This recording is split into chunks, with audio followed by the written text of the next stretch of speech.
Hello divine family, कैसे हैं आप?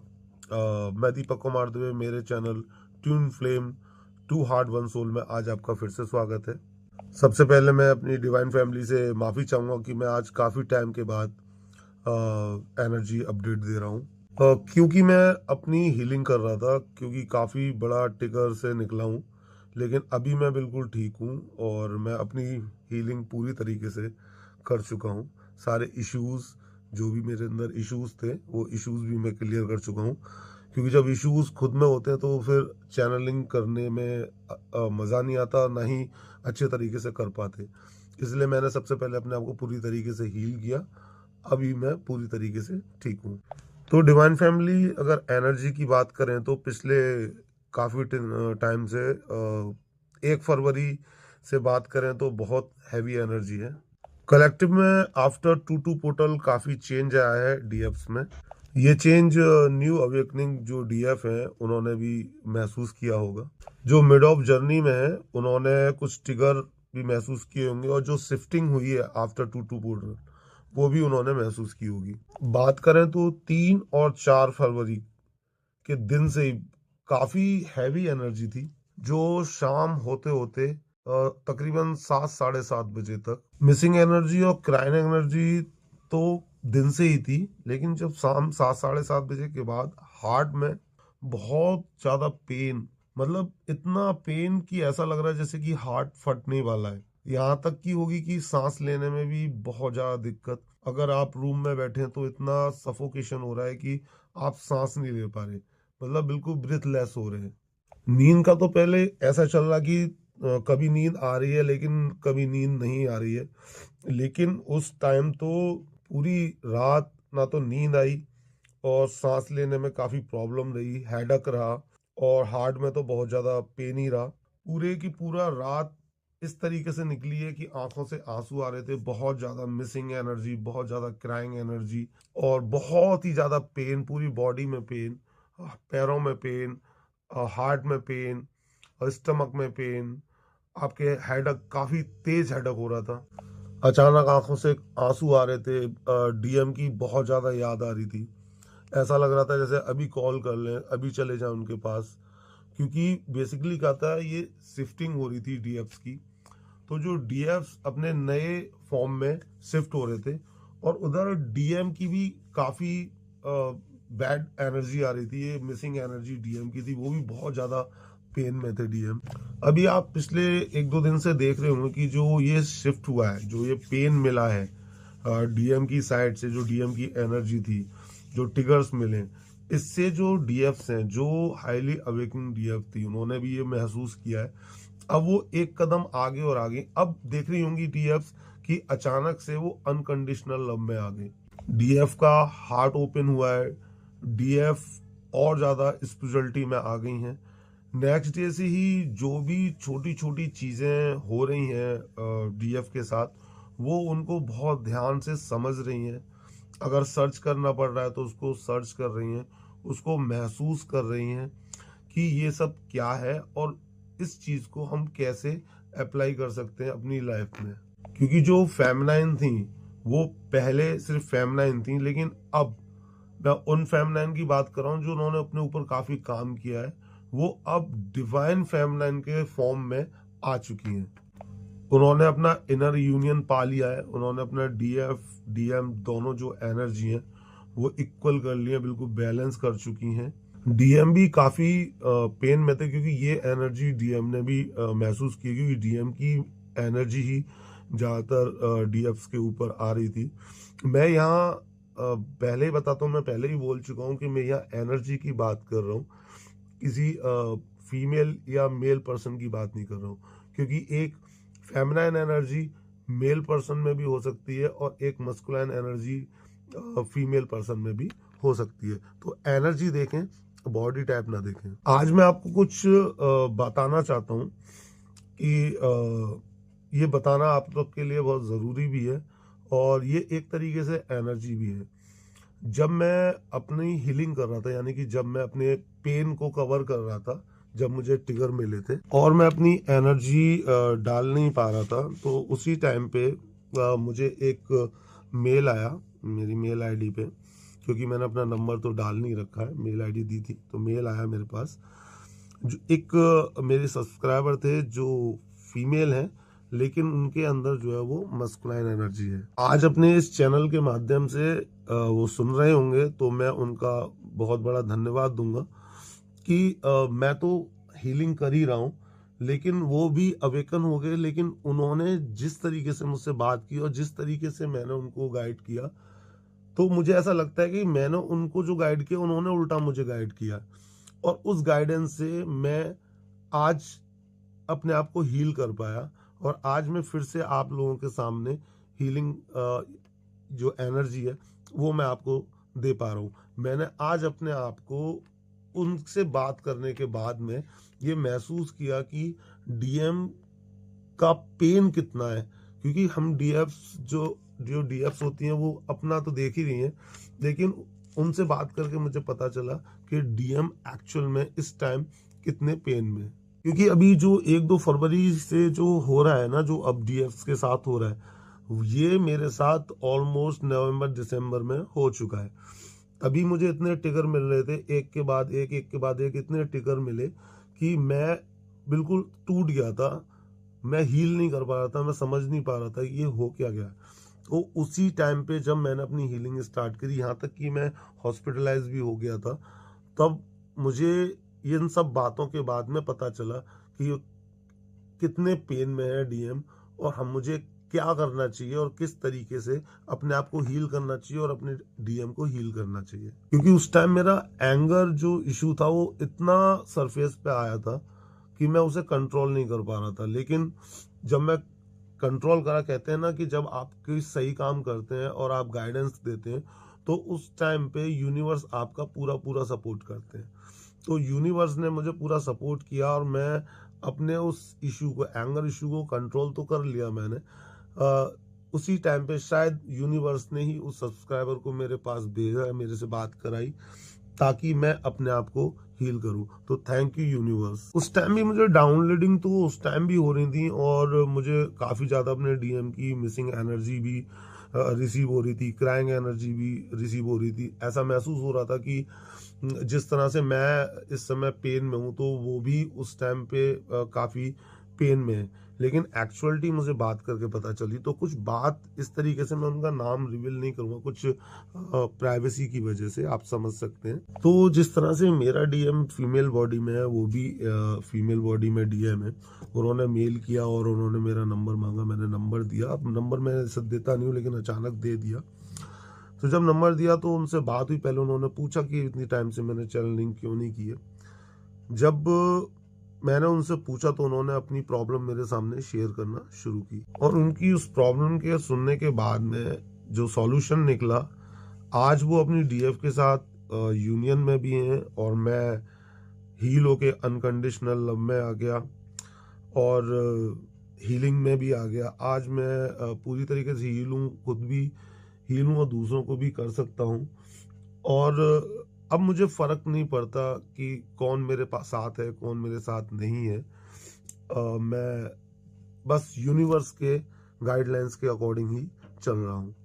उन्होंने बताया कि काफ़ी टाइम से वो रिलेशन में थे, काफ़ी टाइम हो गया उनके सेपरेशन को, और वो पूरी तरीके से रन कर रहे थे। और रन करते करते मतलब वो काफ़ी ज़्यादा रन कर रहे थे काफ़ी ईयर से अपनी डीएफ से, फैमिली और सोसाइटी के फियर की वजह से। उन्होंने डिसाइड किया कि वो जॉब कर रहे थे, सब जॉब भी कर रहे थे, फ्रेंड्स बना रहे थे, लेकिन प्रॉब्लम सबसे बड़ी ये हो रही थी उनके साथ कि वो अपनी डीएफ को किसी भी हालत में भूल नहीं पा रहे थे। हर जगह उन्हें कहीं ना कहीं डीएफ से रिलेटेड कुछ ना कुछ चीज़ें उनके सामने आ जाती थी, कभी डीएफ का नाम आ जाता था, तो वो बहुत ज़्यादा परेशान हो गई थी। उस परेशानी में वो उन्होंने डीएफ को भूलने के लिए काफ़ी रिलेशंस में चले गए, एज ए फ्रेंड की बात कर ली, किसी से एज ए फ्रेंड बात कर ली। लेकिन जिनसे भी बात करते उनको रियलाइजेशन यही होता था कि ये उनके जो डीएफ है उसकी तरह नहीं है। मतलब वो अपने डीएफ को किसी भी हालत में भूल नहीं पा रहे थे। जब अकेले होते थे तो काफ़ी ज़्यादा मिस करते थे, पर्जिंग भी होती थी। लेकिन बात भी करना चाहते थे, लेकिन डर की वजह से वो बात भी नहीं कर पा रहे थे अपनी फैमिली से। इस वजह से कभी कभी काफ़ी रिग्रेट में आते थे, फ्रस्ट्रेट होते थे कि मैंने क्यों ये सब किया, क्यों मैंने इतनी इंसल्ट की, क्यों मैंने ये डिसीज़न लिया कि आज मैं उससे दूर हूँ, कि मैं उससे खुद कॉल भी नहीं कर पा रही हूँ। कई बार सोशल मीडिया के थ्रू भी कनेक्ट करने की कोशिश की, लेकिन एक फियर होता था और एक ईगो होता था कि फियर ये होता था कहीं रिजेक्ट ना कर दे, और ईगो ये होता था कि मैं क्यों पहले बात करूं, ये मेरे से बात क्यों नहीं कर सकता, मैं क्यों सॉरी बोलूं, ये मुझको सॉरी बोलेगा, ये जैसे मेरे से बात करता था, जैसे पहले मुझे मनाता था, ऐसे ही मनाएगा। लेकिन जब भी कुछ भी बात होती थी तो कुछ ना कुछ रूडली बात होती थी, तो इसी वजह से ये रिप्लाई ही नहीं कर पाती थी मैं। फिर उन्होंने बताया कि इसी मतलब रनिंग वाले केस में फैमिली प्रेशर आ गया, और फैमिली प्रेशर में आके उन्होंने शादी कर ली। कि उन्होंने सोचा कि ये लास्ट ऑप्शन ही है, शादी कर लेते हैं, शायद मैं उसे भूल जाऊंगी क्योंकि फैमिली बन जाएगी, कोई ऐसा इंसान होगा जिससे मैं अपनी बात कर पाऊंगी। तो जो चीज़ मैं अपने फैमिली के साथ करती थी, यानी उसके साथ घूमती थी, खाती थी, पीती थी, मूवीज़ जाती थी, तो अभी जिससे मेरी शादी होगी मैं उसके साथ ये सब चीज़ें कर लूँगी, तो मैं उसको भूल जाऊंगी। मैं उससे उससे पहले बात भी करना चाहती थी, लेकिन मुझे डर लगता था क्योंकि एक तो वो बहुत गुस्सैल स्वभाव का है, तो ऊपर से शिव भक्त भी है, तो डर लगता था कि पता नहीं कब क्या और क्या कर देंगे, वो कुछ भी कर सकता है। तो इस वजह से, और फिर मुझे ये था कि मेरी फैमिली है, समाज है, मेरे फ्रेंड्स हैं, रिलेशन है, इन सब में क्या होगा, क्या पड़ेगा, क्योंकि मेरी उससे शादी तो हो नहीं सकती। तो ये सब सोच के मैं बहुत डर गई, और मैं अपने फैमिली प्रेशर में आके मैंने शादी के लिए हाँ कह दिया। लेकिन और मैंने उसको हर जगह से ब्लॉक तो कर ही रखा था, और फिर मैंने परमानेंटली साइलेंट हो गई, मतलब हर जगह से मैंने उसे ब्लॉक करके मैं साइलेंट हो गई। लेकिन याद तो मुझे फिर भी आती थी उसकी, तो इसीलिए मैं अपने अकाउंट से या अपने किसी फ्रेंड के अकाउंट से उसको देखती रहती थी कि पता नहीं क्या कर रहा होगा, कहाँ है, कैसा है। तो मैं उसको कहीं ना कहीं से कुछ ना कुछ करके देखती तो रहती थी कि वो ठीक है या नहीं, क्या कर रहा है। और उसी टाइम घर वालों ने इतना प्रेशर क्रिएट कर दिया कि फिर मुझे शादी करनी पड़ी। उस टाइम मैं टूट रही थी, मेरी आत्मा मुझे रोक रही थी कि तू ये क्या कर रही है, लेकिन चीज़ें कुछ इस तरीके से हो रही थी कि जो हो रहा था उस टाइम पे वो हो गया। फिर सोचा कि अब शादी हो गई है, अच्छी फैमिली है, धीरे धीरे करके भूल जाऊंगी, बिजी हो जाऊंगी, फैमिली बन जाएगी। लेकिन अब सब कुछ उल्टा हो गया, मैं और ज़्यादा उसे मिस करने लगी, क्योंकि हर जगह पता नहीं क्यों मेरी आत्मा उसी को सर्च करती है। कोई बात होती है तो सबसे पहले उसका दिमाग, मेरे दिमाग में उसका थॉट आता है। शादी को काफ़ी टाइम हो गया, लेकिन अभी तक मैं उसे भूल ही नहीं पाई। सोचती हूँ कि कहाँ होना चाहिए था मुझे, और मैं कहाँ हूँ, ये सब मैंने उसके साथ सोचा था। हिम्मत कर लेती उस टाइम पे तो शायद आज हम लोग साथ होते।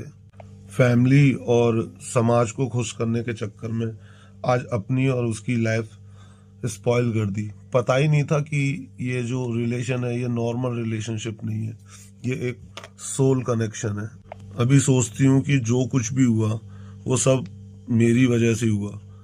कहीं सुकून ही नहीं मिलता, हर जगह से ट्रिगर, कोई भी चीज़ ऐसी नहीं लगती कि जहां मैं उसको महसूस ना कर सकूं।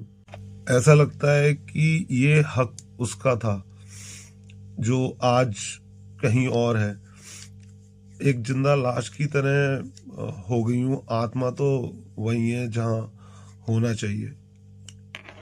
घिन आती है सोच के कि जो रिलेशन बनते हैं हस्बैंड वाइफ के, उसके बाद कि वो वहाँ अकेला है,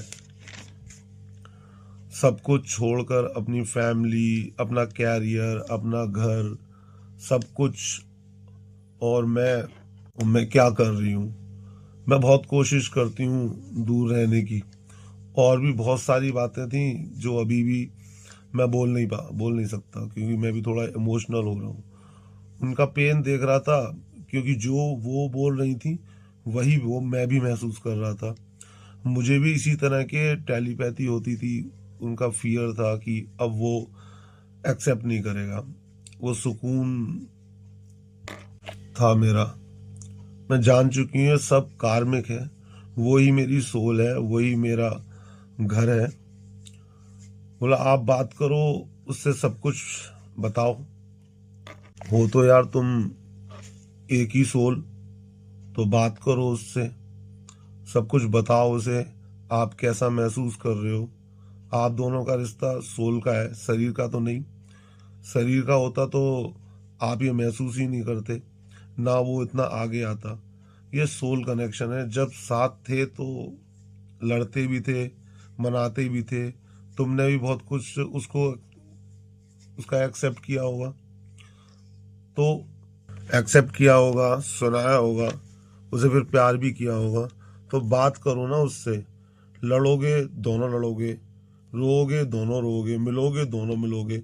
अगर डिवाइन रिलेशन है तो सब ठीक होगा। बस आप अपनी तरफ से ईमानदार हो, क्योंकि ना तो आप उससे कुछ छुपा सकते, ना वो आपसे कुछ छुपा सकता।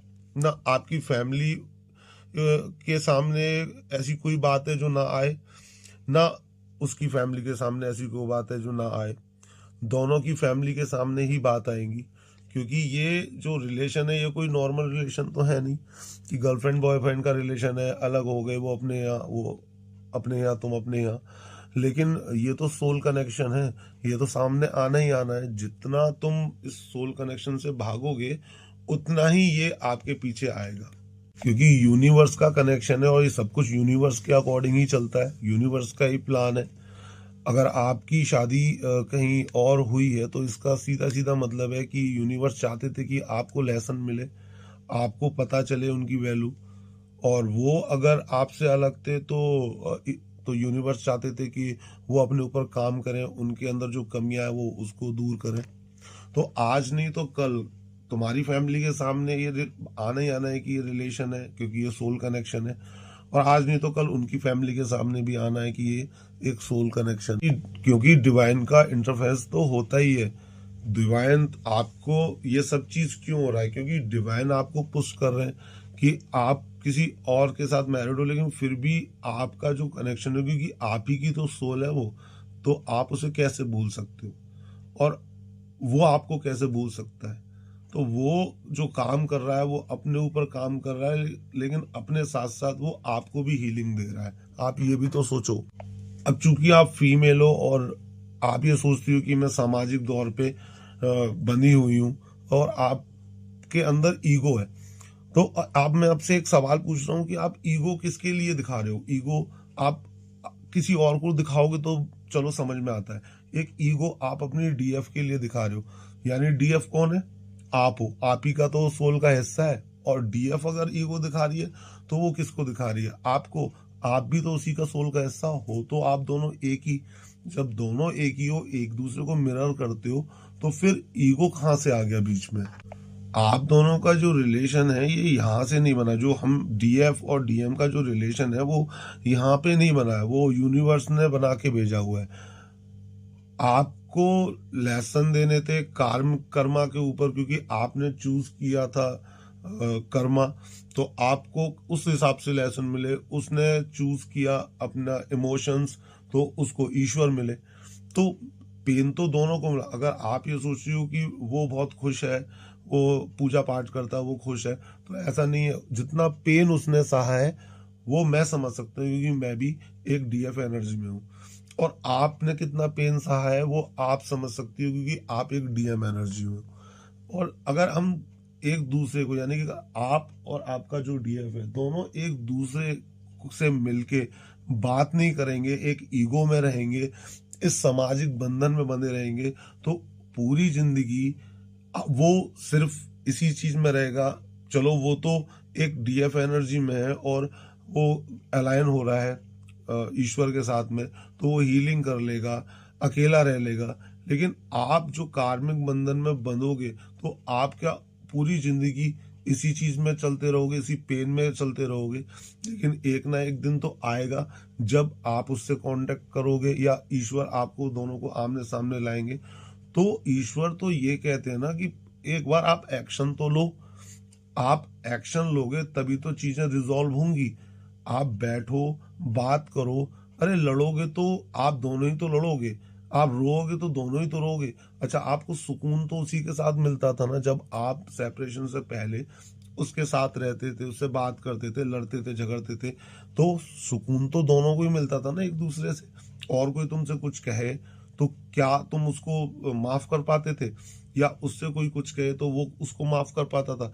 लेकिन तुम दोनों एक दूसरे को कुछ भी कहते थे तो एक दूसरे को माफ करके फिर से बात करते थे ना। तो वही चीज आज भी है। एक बार आप उससे बात करो, उसको बताओ कि आपने कैसा फील किया है, उससे पूछो उसने कितना पेन फील किया है। दोनों म्यूचुअली एक दूसरे के साथ बैठ के अपनी चीजें क्लियर करो। जो भी गलत फहमियां दोनों के बीच में वो क्लियर करो, और अपना जो सोल पर्पस है उसको करो। क्योंकि ये जो जर्नी है, ये जर्नी, ये फैमिली और समाज, सोसाइटी, इसकी नहीं है। ये मोक्ष की जर्नी है। और अगर आप सोल पर्पस पे, जो ईश्वर ने आपको भेजा है सोल पर्पस के लिए, अगर आप उसके लिए काम नहीं करेंगे तो आज भी हम घूमते रहेंगे, घूमते रहेंगे। इस जन्म का कर्मा है, वो अगले जन्म में आपको फिर कर्मा पे करना पड़ेगा, फिर वही पेन, फिर वही दर्द।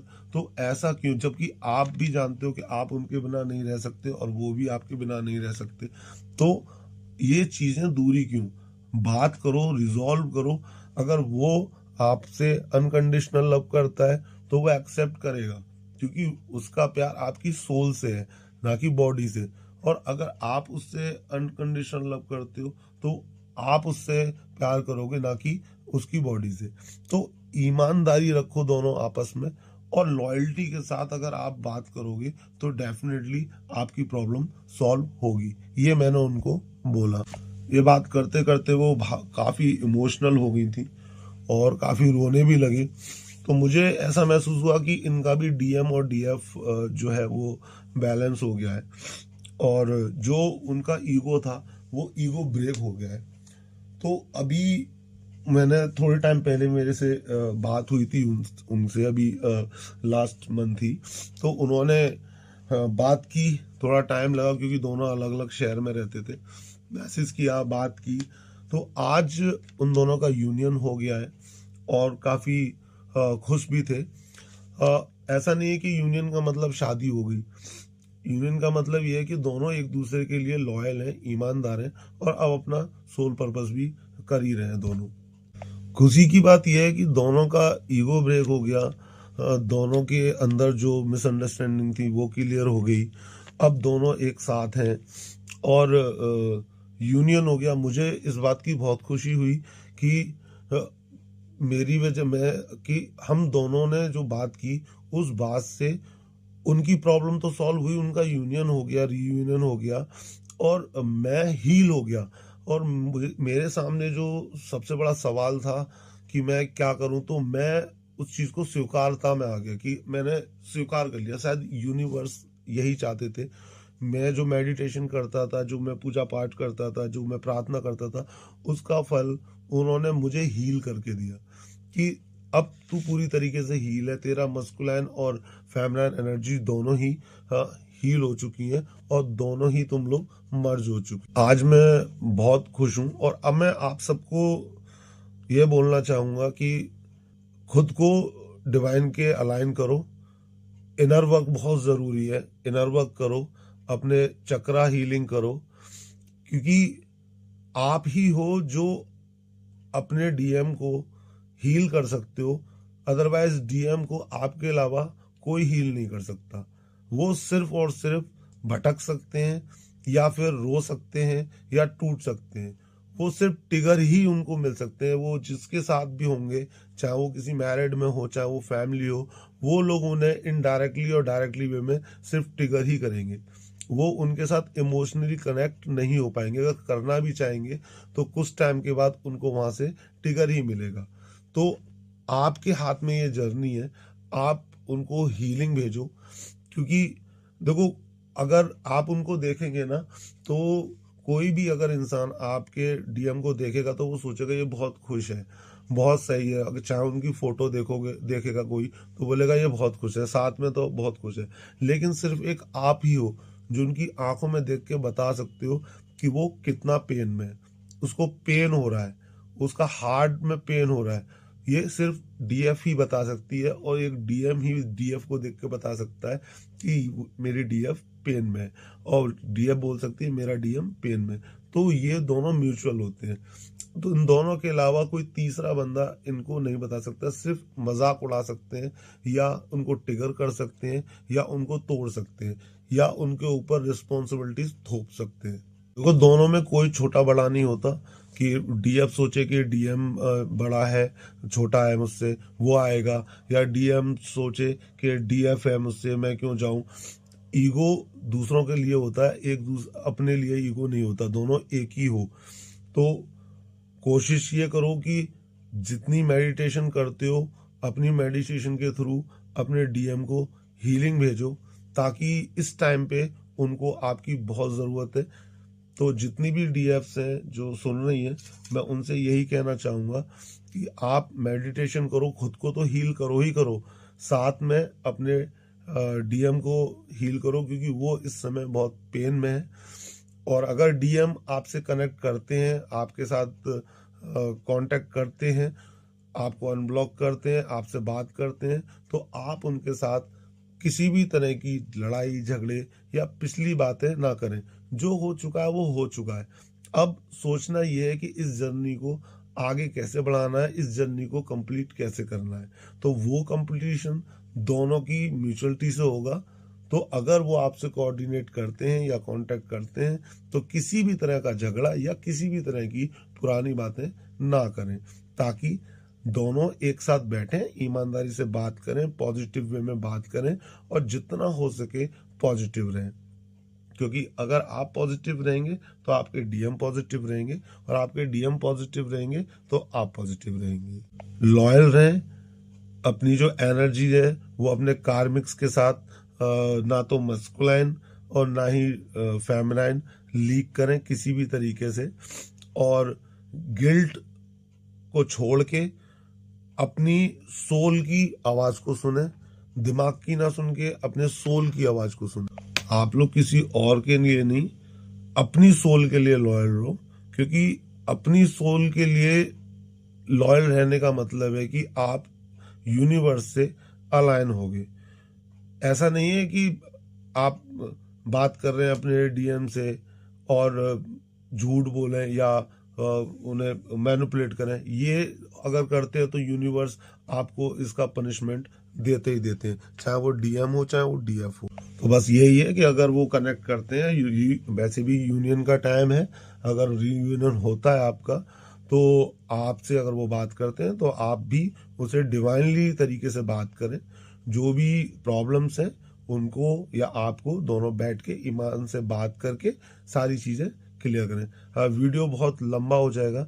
जो एनर्जीज चल रही हैं उस एनर्जी के अकॉर्डिंग मैंने आपको बताया है। बाकी की कल मैं एक आपको अपडेट दूंगा, एनर्जी अपडेट दूंगा, और अभी एक कॉस्मिक बेबी के बारे में भी मैं आपसे बात करूंगा। तो अपना ख्याल रखिएगा। बाकी मैं अपना कांटेक्ट नंबर भी डालूंगा अपने इस बार, क्योंकि मुझसे बोला था सब्सक्राइबर ने कि प्लीज़ कांटेक्ट नंबर भी डालें। बाकी मेरा इंस्टाग्राम, मैंने अपना न्यू इंस्टाग्राम अकाउंट ओपन किया है, जिसका लिंक मैंने अपनी वीडियो में अटैच कर दूंगा।